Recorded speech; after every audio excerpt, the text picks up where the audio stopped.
photo via Wikimedia Commons. Miriam tagged Keisha, and this article originally appeared on Vice Sports USA's An 11-year-old girl growing up in Yazd, a religious city in central Iran. Fatima first fell in love with football while watching the Argentina team in her uncle's living room at the 1998 World Cup in France.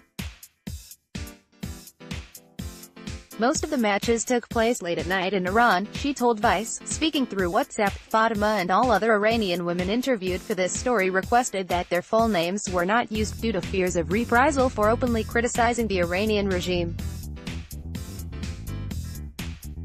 "We had just the one TV, so we had to watch the games with the lights off and the volume down, not to disturb the adults," as she knelt in the dark next to her cousins, squinting at the tiny screen. She was entranced by their vivid blue and white shirts, their silky passing moves, and the matinee idol good looks of their star striker Gabriel Batistuta.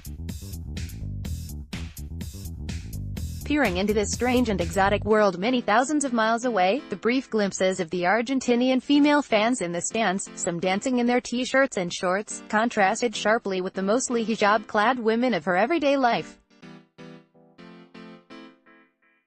Yazd has always had very strict Islamic beliefs, she says.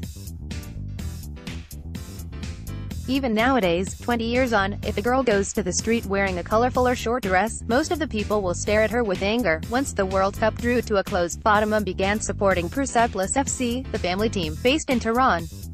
Each year, her father and brothers would make the 6-hour drive to the capital for the annual Azadi Stadium derby with Istiklal FC, a match so important that many businesses shut down on the day of the game.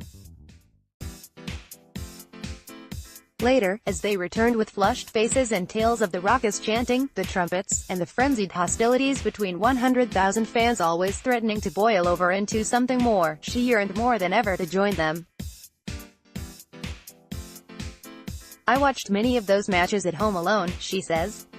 "In particular, I remember the day that Persepolis defeated Istiklal to win the Persian Gulf Cup in 2001. It remains one of the sweetest and most bitter memories that I have." When Iran take on Morocco at Russia 2018, Fatima will finally step into a football stadium, for the first time, almost 2 decades to the day since she first watched Argentina all those years ago.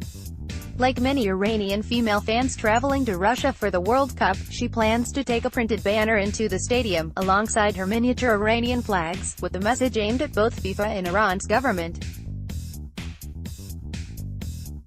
It simply reads, "I too want a seat at Azadi." Iranian women protesting the revolution of 1979. Women have not been allowed in sports stadiums since. Photo via Wikimedia Commons. Iran's ban on women entering football stadiums dates back to the 1979 Iranian Revolution, when the Persian monarchy was overthrown and eventually replaced with an Islamic republic. In the years following, the clergy gradually introduced progressively harsher restrictions on women in all areas of life, ultimately introducing a law which banned them from attending sporting matches involving men altogether. For women like Fatima, born 8 years after the revolution, the ban was just an unfortunate fact of life in a strict Islamic state. In Iran, the Islamic restrictions are non-negotiable for us, she says.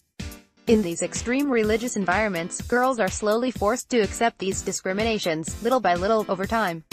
It's not like women were banned from everything overnight. It was a process, and these things became part of our lives. When I was growing up, I think most girls didn't even ask themselves why we weren't able to go to stadiums with our fathers and brothers, because they already knew the answer. It was just a regret and nothing more. Football had always been part of Iranian culture since the end of the 19th century, but in the late 90s, Iran's qualification for the 1998 World Cup, their first in 20 years, sent football fever sweeping through the country. Many girls, including Masa, then a 16-year-old growing up in Tehran, discovered the sport for the first time. Many girls first heard of football ahead of our qualifying playoff against Australia, which was a huge fixture across the country, she told Vice, through WhatsApp. The match started at midday in Iran, but hardly anyone was at work or school that day. schools sent warnings ordering students not to be absent, but instead whole families were gathered around their televisions, even though we were watching almost without hope. And then to win the game was unbelievable for us. People were celebrating all night in the streets. Iran may have exited in the group stages that year, but this new generation of female supporters remained captivated by the sport. Despite Iran's failure to qualify for the 2002, 2006 or 2010 World Cups, many began fervently following European teams like Spain, England, or Germany instead. But growing up as a teenage female football fan in Iran came with many obstacles, and not just the government's ban on attending matches. There was an expression I would hear a lot, of what importance is football to a girl. After the revolution, strict rules had been imposed on social life, Masa says. High school girls didn't have access to many things. You couldn't socialize freely with friends in cafes, restaurants or malls, as before. In 1998, I remember a football coaching program was launched for teenagers in a gym in Tehran. I went, but many of my friends weren't allowed to come with me as their families were very religious and didn't think football was a good sport for girls. When I would talk about football, many people thought I was crazy. There was an expression I would hear a lot, of what importance is football to a girl, but by 2010, hopes were growing that Iran was becoming more open and tolerant to the idea of women sports fans. Fatima remembers how that year, women were allowed to watch the Iranian national volleyball team compete in Tehran for the first time in decades. I immediately bought tickets, she says. I can't describe the feeling, how happy I felt to be at that small volleyball stadium, even though men and women were segregated. But we were only allowed to go for 2 or 3 games, before the ban was reinstated. The country's Islamic theologians decided this was against Islam, and it should be stopped as soon as possible.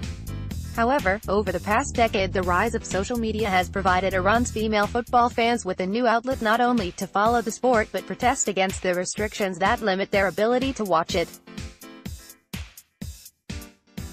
Social networks such as Facebook and Twitter are officially blocked in Iran, but millions exploit the internet's many backdoors to gain access. Proxies and virtual private networks are commonly used to bypass the blocks, with many ordinary Iranians engaged in a constant cat-and-mouse game with the authorities to discover new VPNs before they're censored. For many Iranian female football fans, social media has enabled them to access far more information on Iranian and European teams than ever before, and discover that there are more women within their own country who follow the sport than they previously thought. This has instigated a rapidly growing movement to protest against the many forms of discrimination they face. Earlier this week, Iranian fans and journalists used Twitter to speak out against a giant World Cup billboard erected in Tehran, displaying the faces of different Iranian football fans. All of the figures on the billboard are male. "We, women, have no share in our country's happiness," tweeted Twitter user @Banafsha Jamali. This is what we mean by gender discrimination and the elimination of half of the country's population. For many Iranian women, this type of eventuality is only too familiar, but at least they finally have a voice. Growing up, we simply didn't know if there were other girls in cities across the country who also loved football, Masa says. But social media has changed all of that. It's given women more confidence to make their voices heard, and through that, made them more aware of the rights they deserve within society. There are female football fans who haven't been able to travel to Brazil or Russia to support the Iran team at the World Cup, because their husbands have denied them permission to leave the country, and now they can protest against that. Stories such as that of Gonche Ghavami, the Iranian-British woman who was jailed in 2014 after attending a volleyball match in Tehran in protest at the stadium ban, have propagated widely, encouraging a growing number of female football fans to organize their own protests outside stadiums. Last year, when Iranian women were denied entry to watch their national team's World Cup qualifier against Syria, widespread demonstrations were held outside the Azadi Stadium. In recent years, many women have daringly disguised themselves as men with fake beards and mustaches to watch matches, later posting photos on Twitter and Instagram to inspire others to follow. When I was young, I had short hair but I never even thought about getting into a stadium by changing my appearance, Massa says. I didn't even know of many girls who liked football. Now, a girl in a small city will do something and within a few hours, everyone in the country will know about it. And within the next week, girls across many cities will be trying to get into stadiums with the same idea. It helps them to be braver, but if they're caught, punishments are typically severe. As it is illegal for a woman to enter a stadium, they risk being arrested and security guards are permitted to use whatever force is necessary. There are some girls who are such intensive fans that they don't care about what could happen to them, and so they're prepared to take these risks. They are incredibly brave, Fatima says. As well as imprisonment and beatings, their whole family will be interrogated by the authorities. But by prohibiting access to football, they are making it like a forbidden fruit. And there are some girls who are such intensive fans that they don't care about what could happen to them, and so they're prepared to take these risks. Over the next 3 weeks, Massa, Fatima, and a group of 9 Iranian female fans who have traveled to the World Cup are intending to defy their country's regime by staging their own small protests against the rules back home during each of Iran's matches. During the tournament, Iran's already strict rules regarding women in football are notorious for becoming even stricter. Cafes and restaurants are typically forbidden from televising games live to prevent men and women mingling to watch football in public, while women traveling to the World Cup are officially warned to comply with the Islamist state values and wear the hijab in public. We are not going to wear the hijab, says Masi, who has been involved in devising a plan to protest during Iran's matches. It's none of their business what we wear. We have been discussing what we can do over Telegram and WhatsApp.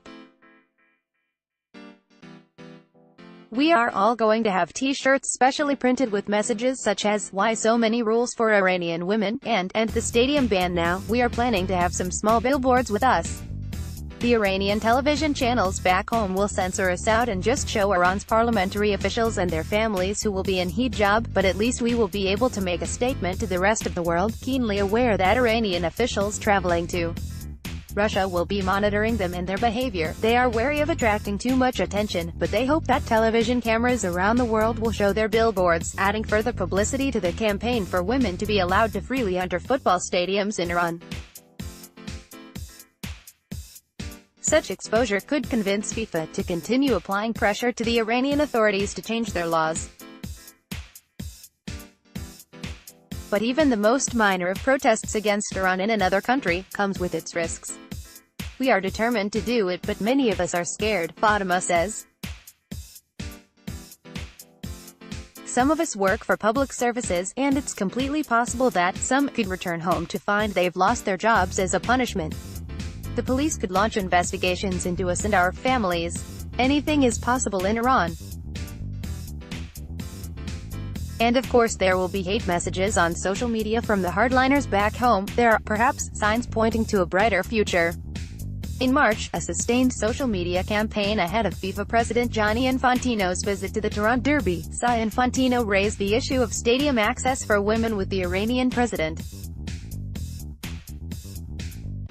Infantino later claimed the president had assured him that access would soon be granted. However, Iran's female football fans remain to be convinced. There are many in government who believe that women should be allowed to enter stadiums, Fatima says. But it isn't their decision to make. The real power lies with the supreme leader, who rules the Islamic State. I hope that within my lifetime, women no longer have to take risks for the basic rights of being able to watch a match. I think every one of us just wants to go to a stadium as a woman with respect.